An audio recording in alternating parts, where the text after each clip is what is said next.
And welcome Pastor as he comes to bring the word. Pastor Jeremy, I'm sorry. That's right. Yes.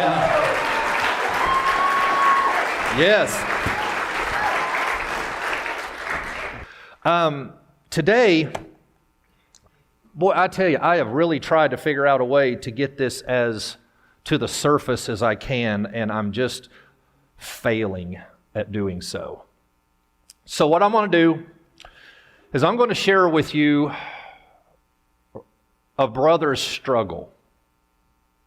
And I'm going to come out of Luke. I've got a lot of scripture I'm going to read, so you guys are going to need to buckle up. I'm hoping this is going to help some people with the wrestling between your heart and your mind, which is, to me, where the real fight is. Yeah, there's a battlefield in your mind. I get that. Joyce Myers is right. But there's also a battlefield in here, too. And it has a lot to do with some things. So what I'm going to do today is I'm going to start out, and we're going to be talking about the parable of the lost son. Verse 11, Luke 15, verse 11, then he said, he being Jesus, a certain man had 2 sons. And the younger of them said to his father, Father, give me the portion of goods that falls to me. I want my inheritance now. I don't want to wait. I want it now.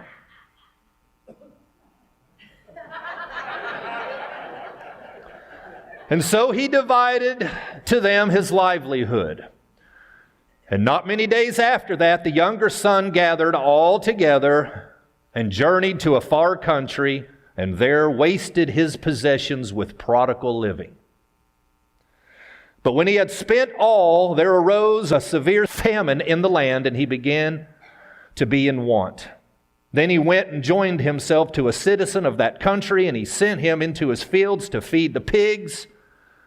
And he would have gladly have filled his stomach with the pig food, and no one gave him anything. But when he came to himself, he said, how many of my father's hired servants have bread enough to spare? And I'm sitting here dying in hunger.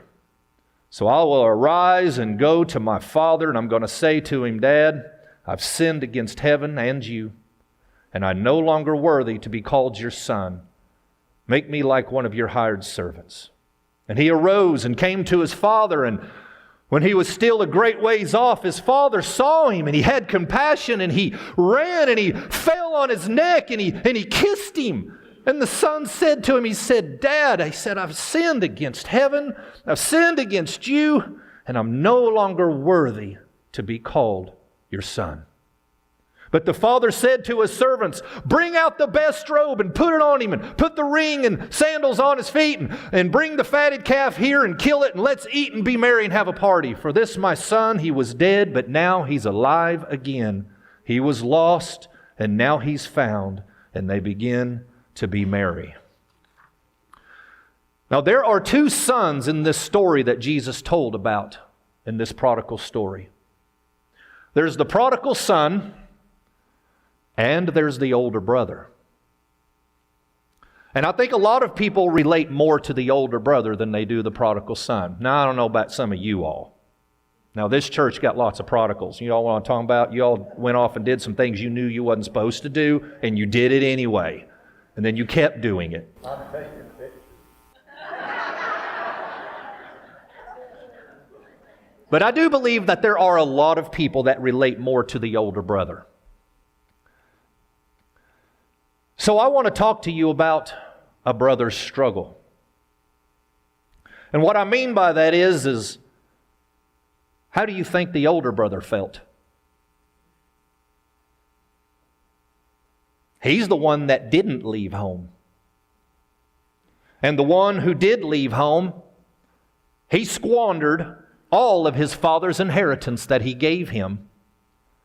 And now he's getting a party. How do we feel towards prodigals, is my question. How do we feel towards people who are struggling with sin in their life? Well, Jesus tells us a parable in hopes to give us a little upper hand to try to figure this out. I'm going to move to verse 25 now. Here we go. Now stay with me. Now his older son was in the field. the older son that stayed home, he was in the field. And he drew near to the house, and he heard music, and he heard dancing. And so he called one of the servants, and he asked, he goes, "What does all this mean? What is going on?" And the servant tells him, he goes, "Your brother has come home. And because he's received him safe and sound, your father has killed the fatted calf." But the older brother was angry and would not go in. So the father came out and pleaded with him. So the older son answered his father, and he goes, "Look, Dad, all these years I've been serving you. I've never transgressed your commandment at any time, and yet you never gave me a young goat so that I could have a party with my friends." The brothers' struggle, let me tell you what it is. The struggle is keeping our heart right when the Father is rejoicing over the sinners coming home. That is the brother's struggle. The brother's struggle is not allowing jealousy. Woo! Jealousy. You ever dealt with jealousy? It's hot. It burns. Jealousy. Envy. You ever envied somebody? They had something you didn't have but wanted? And envy sets in. It's a fight against anger. Ooh, you deal with anger? Something birthing from deep down inside that boils up. What about bitterness? You ever dealt with it? It's a war against bitterness. Trying to keep it from coming in, even though the prodigal is gone and hasn't come home yet. Think about the father, and he's standing on the front porch every night looking for his younger son. And yet the older son is looking at his father, watching for his younger son. And believing the lies that are coming into his heart, the lies of the enemy, that the father was mistreating him because he was loving the one that was in sin even more. There are 3 parables in Luke chapter 15. There's the lost sheep, the lost coin, and the lost son. And many of us don't even know why he told these parables, but he told these parables as a reaction to something. Let me show you. Luke 15:1. Let me tell you why he shared these 3 parables of something being lost. Then all the tax collectors and the sinners drew near to him, and the Pharisees and the scribes, the preachers and the teachers, complained, saying, "This man receives sinners and eats with them." And so he spoke this parable to them, saying, why did he speak the parable? Because they were upset that Jesus was hanging out with the sinners instead of them. So he shares the parable. The whole reason he told the parable of the lost sheep, the lost coin, and the lost son was because the Pharisees were upset. The preacher people were upset with him hanging out with them. Should have been giving his attention to us. Why are you giving it to these nasty folk over here? Now, this may not be for everybody, but this is for me, so I preach to me. If you guys want to listen, you can just listen. There are 3 things that the brother's struggle will do to you. Number 1, if you like to write things down and put them on your refrigerator, I've got 3 things that you should probably stick up there if you wrestle things that you don't know why you wrestle. One of the things the struggle does is it affects how we see ourselves. That's what it does. Verse 29 says, "I never transgressed your commandment at any time." I have a problem believing that. I think the boy's lying because he's human. Is there anybody in here that can look at me and say, "I never messed up"? Come on, let me see you. You never messed up? Is somebody in here that's never messed up? You never did what you knew you wasn't supposed to do. I don't believe this joker did either. Because the thing is, the Word says that all have sinned. The Word also says that there is none righteous. Nope, not one. So that the only Son that can actually say that I have never transgressed your commandments at any time is Jesus. No other person can make that statement. But here's the thing. This is the way the older brother saw himself. Think about it. This is the way he saw himself. So that's what he said to his dad. Are you following me? Luke 18:9. Just stay with me. Jesus said, also he spoke this parable to some who trusted in themselves, that they were righteous and despised others. Okay, that's the brother's struggle. If you begin to trust in your own good works and in your own righteousness, then you will begin to despise others. I'm just preaching to me, so you guys can get an agreement and say, yep, that's you, Jeremy. Go ahead, it's okay, I get it. That's why I'm standing here, I guess. I got all kinds of junk in my heart. And I guess I have to talk about it. And if I can help you with it, I will. But that's the brother's struggle. Is when you trust in your own good works and how good you've done and your own righteousness and how clean that you've gotten, then you're going to begin to despise others as a result. It is true. I know it's true. Jesus said, 2 men went up to the temple to pray. One was a Pharisee, the other was a tax collector. The Pharisee stood and prayed, God, I thank you that I'm not like other men. Now maybe you've never said that audibly, but have you ever thought that to yourself? I'm glad I'm not like that guy. Come on. Come on. Get on page with me. It's like, man, I know I ain't all that, but I'm glad I ain't like him. You ever said that? Okay. There we go. Let me continue on. I think I was Luke 18:9, 10. I thank you that I'm not like other men who are like extortionists and they're unjust and they're adulterers or even this tax collector. But me, this Pharisee, this preacher, he goes, I fast twice a week. Fasting, if you don't know what that is, that's praying without eating. He didn't eat all day, and all he did was pray during his time of eating. Hardcore. That's some serious stuff. This guy's for real. And he gives tithes on all of his possessions. That's pretty hardcore. That's more than what most people do.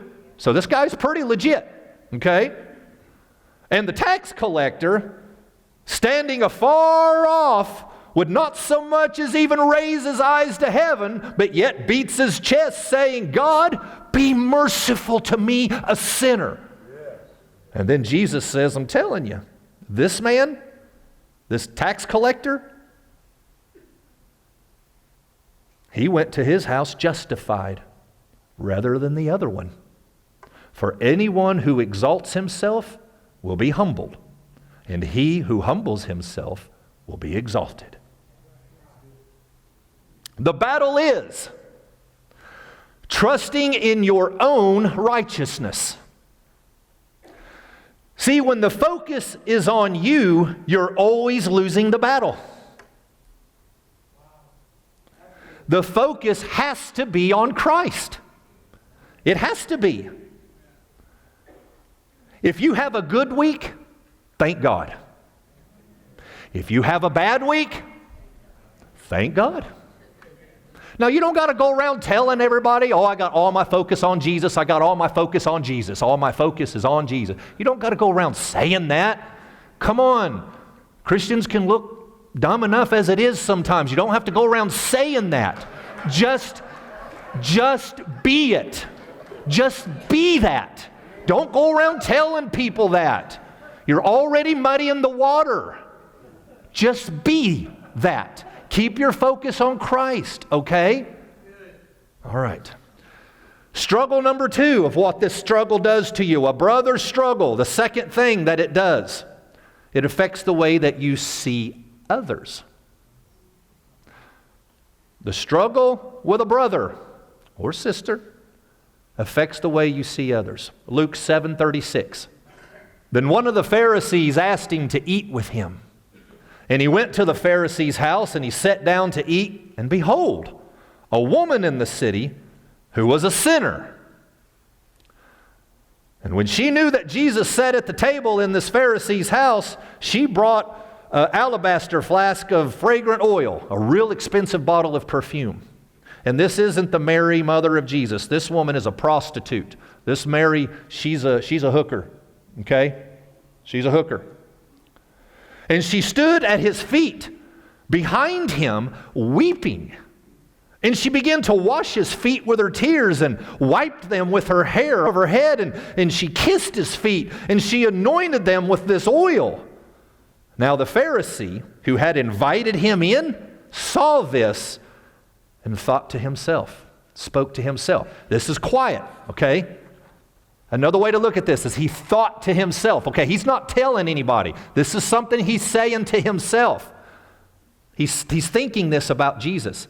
If this man was really a prophet, then he would know what type of woman this really is.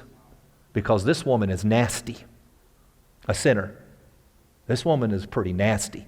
And she is crying all over his feet, got snot all over his feet and rubbing it in with her nasty hair. This is what he's thinking. This woman is nasty. I invited you here, and yet she's the one that's giving you all this attention. And if you were really a prophet, you would know. Now keep in mind, he's thinking this. And what's the next three words? And Jesus answered. I love that. I love this. I'd say he's a prophet. If you're sitting there thinking something and Jesus says, hey, let me answer your thoughts right now, that puts that question to rest, doesn't it? You're just thinking it. And he's like, here. And this is what he said. I love this. Check this out. And Jesus answered and said to him, answered his thoughts, and said to him, Simon, I have something to say to you. Oh, crap. Have you ever had Jesus say that to you? Have you ever been sitting there? Okay, you're driving to work or on your way home from work, and you have this Holy Spirit moment, and he goes, I got something to tell you.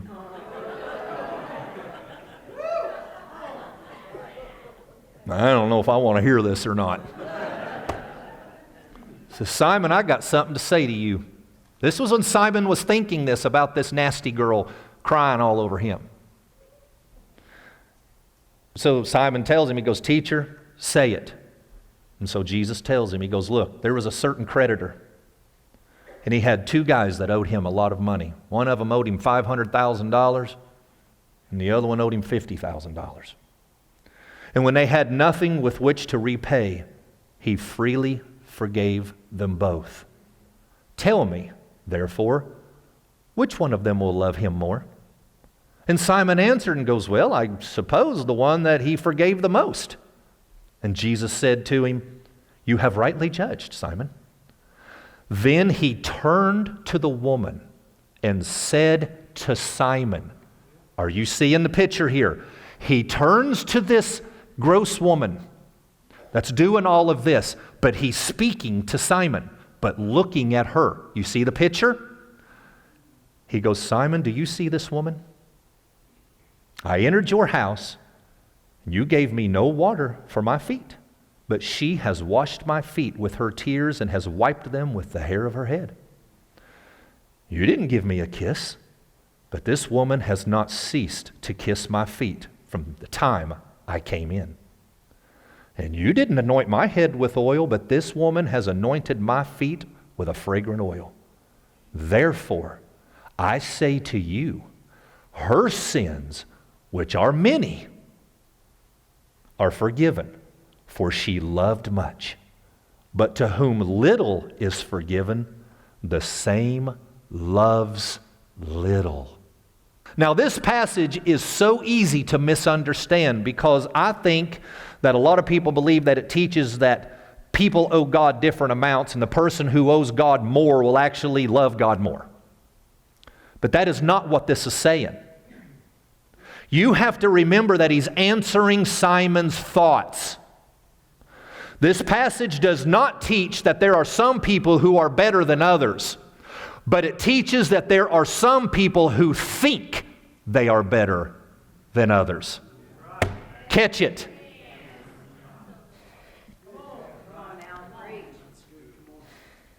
It doesn't teach that there are some people that are worse than others.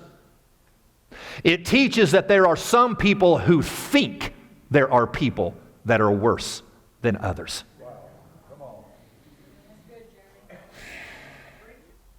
So what he's saying to Simon is that because you think you didn't owe me much, you love little.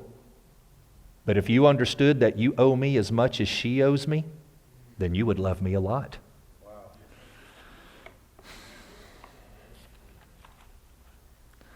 Now, it's not saying that you need to go out into the world and sin so that you can love God more. That is not what this is saying. It's saying that you need to understand the price that He paid for you. The brother's struggle is that you not only see yourself differently, but you see others differently. See, if you look up to you, then you will look down on others. The third struggle that comes from the brother's struggle. Number one, it affects how you see yourself. Number two, it affects how you see others. Number three, it affects how you see the Father. You ready for this? Why did Jesus tell these parables to start with? See, the emphasis is on someone lost something precious. All three parables, somebody lost something precious. The shepherd lost a sheep, the woman lost the coin, and the father lost the son. The whole reason he told these three parables is to tell you how much the father is grieving that he has lost something precious. The problem is this son didn't get it. He just couldn't get it. Remember the older brother said that I had never transgressed your commandments? I don't believe that's true. You want to know what else he said? That you never even gave me one goat? That's not true either. Let me tell you why. Luke 15:11. Let me tell you why. Then he said to him, a certain man had 2 sons, and the younger of them said to his father, Father, give me the portion of goods that falls to me. Give me my inheritance. So what happened? The father divided to them his livelihood. He didn't just give it to the younger son. He gave it to both. Does it say them on there? That's what mine said too. So the older brother got his inheritance too.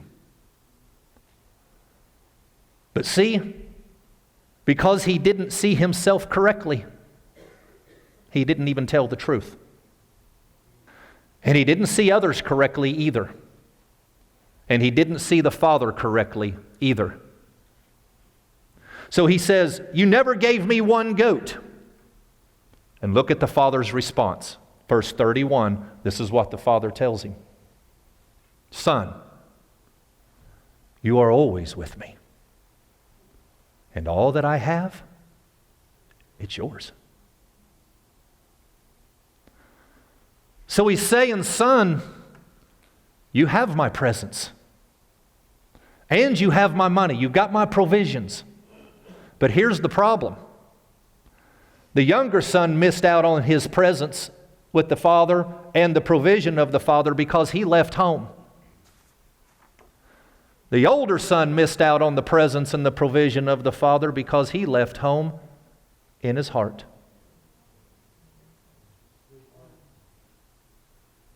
So how do you win the brother's struggle? Well, there's only one way I know to do that, and I'm going to have to use Paul as the example. The Apostle Paul. Paul died in 66 AD after death.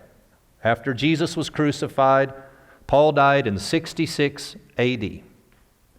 In 56 AD, which is 10 years before he dies and 20 years after he met Christ on the road,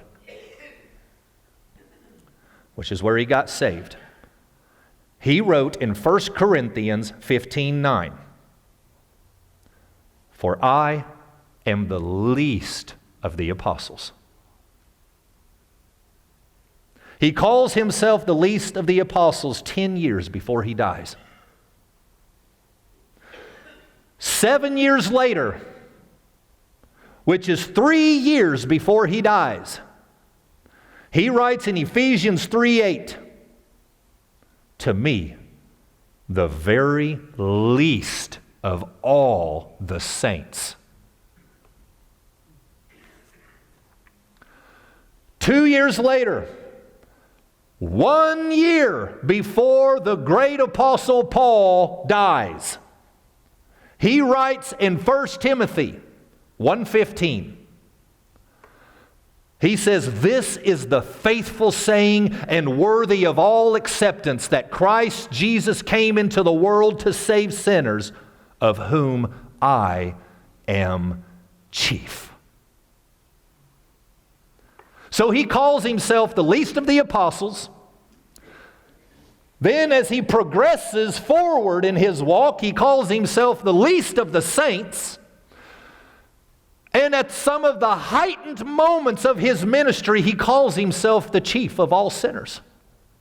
What in the world was he seeing about himself? He sees himself less and less, not more and more. I know this ain't good preaching stuff.